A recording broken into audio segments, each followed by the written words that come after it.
Guys, Ogs from the US, welcome to the channel and thank you for watching.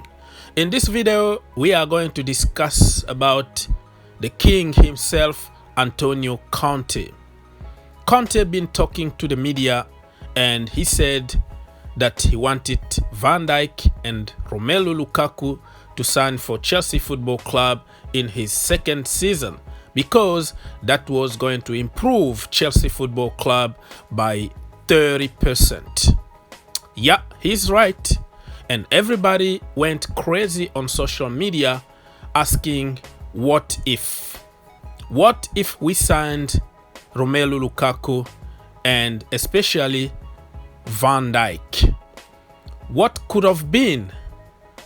You know, you never know. We were going to win the Champions League, another Premier League, other cups. You never know. That is a big if. That is a big question to ask. So like I said, everybody is going crazy on social media right now, blaming the board, blaming Marina, blaming everybody, and pretty much backing Antonio Conte. I am backing Antonio Conte too. Conte is one of my favorite manager at Chelsea Football Club ever. Not necessarily his coaching style, but his passion, his energy. Oh my gosh, I love the guy. When he's jumping to the public, he's greeting everybody, hugging players after a game.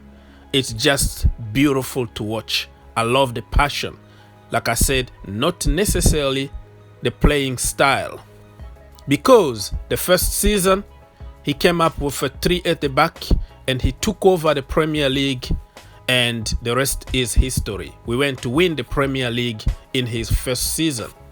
The second season, as you all know, the Premier League is a different animal.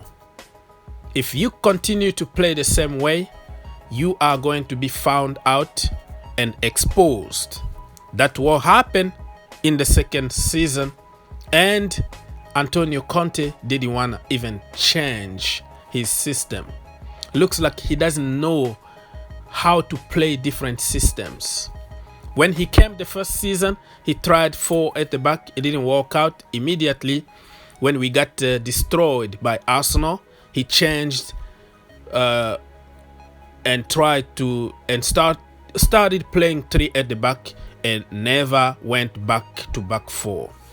So the second season, like I said, got exposed and we were bang average, because the only way you can keep up with one system is to get more quality players.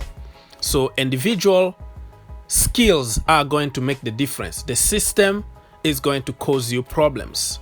And that's why he wanted Romelu Lukaku and Van Dijk in the defense. It was going to work because Van Dijk bringing some new energy and quality. Lukaku also was quality. So in that way, I completely understand Antonio Conte. Now, let's look at the board.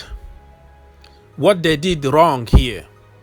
I don't think they did anything wrong, because it's not because you want a player that you are going to get him. You just told Diego Costa to leave. You don't want him anymore. The best in the business back then. Better than Romelu Lukaku back then. You pretty much sacked him. And you are asking the club to spend another 70 million on Romelu Lukaku. Just think about it. Okay? And Romelu Lukaku, 70 million plus agent fee of maybe 20 million, something crazy like that. And we don't do business with Mino Raiola because he's very greedy.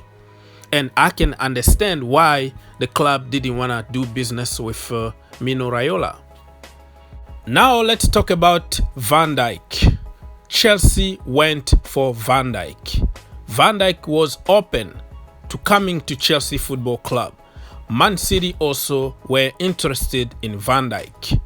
But at the end of the day, Van Dijk decided to go for Klopp and Liverpool, and he explained in few interviews that he chose Liverpool and Klopp because of the project, because of the future, because of the system they were playing, because of the players they had already, because of the team,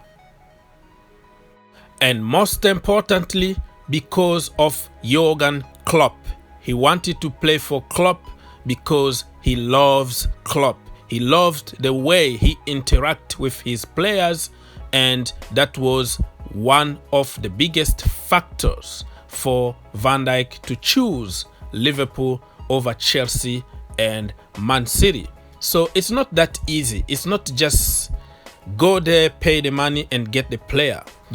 So for me, this is where thinking outside the box and using common sense comes to play, because there is no guarantee that you are going to win everything if you sign the best player in the world.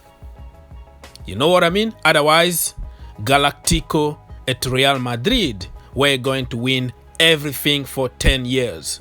They had Beckham, Kaká, Ronaldo, Raúl, Robinho, Zidane, Michael Owen, Claude Makelele, and you can go on and on. Why they didn't win anything? You tell me.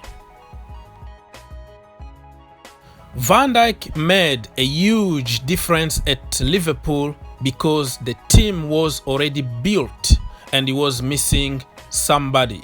The missing piece was him and Alisson.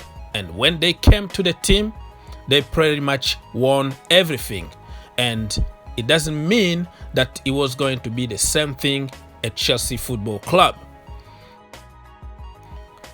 Over the years, I learned not to worry too much about missing out on certain players, because when one door closes, another door opens, if that makes sense. When you miss out on Lukaku because of the transfer ban, you can have a chance next season to sign Timo Werner. Haha, who is laughing now? You know what I'm trying to say?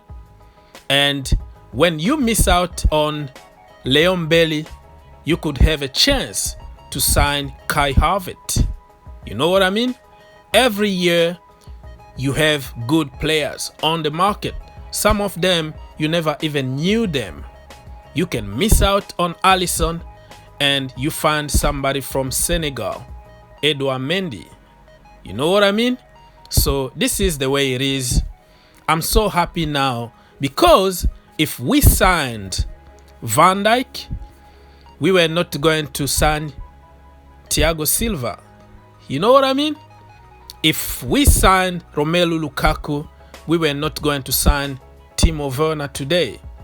And Tammy Abraham was never going to get a chance at Chelsea Football Club, because Conte was going to stay for a few more years to finish his project, and all the youngsters were going to run away. Callum Hudson-Odoi might be playing for Bayern now. Mason Mount may be playing for other teams in the Premier League or abroad. We were not going to know who Reece James is, because Conte doesn't care about youth. So man, I'm telling you that when a door closes, another door opens, and we have plenty of opportunities and we have a great future now because of everything that happened in the past and because of Frank Lampard. Yes, there are so many people who don't give Frank Lampard any credit because that's what they're supposed to do. They don't mean it, but just because of agenda, they have to find a way to blame him for everything. But even after Frank Lampard, the guy who is coming behind him is going to benefit from a great work. And we already have a DNA. We already have our blueprint, which is our own youngsters, the foundation from the academy, and only buy the best of the best in the market and make a great team. You know what I mean? Think outside the box, and see you in the next one.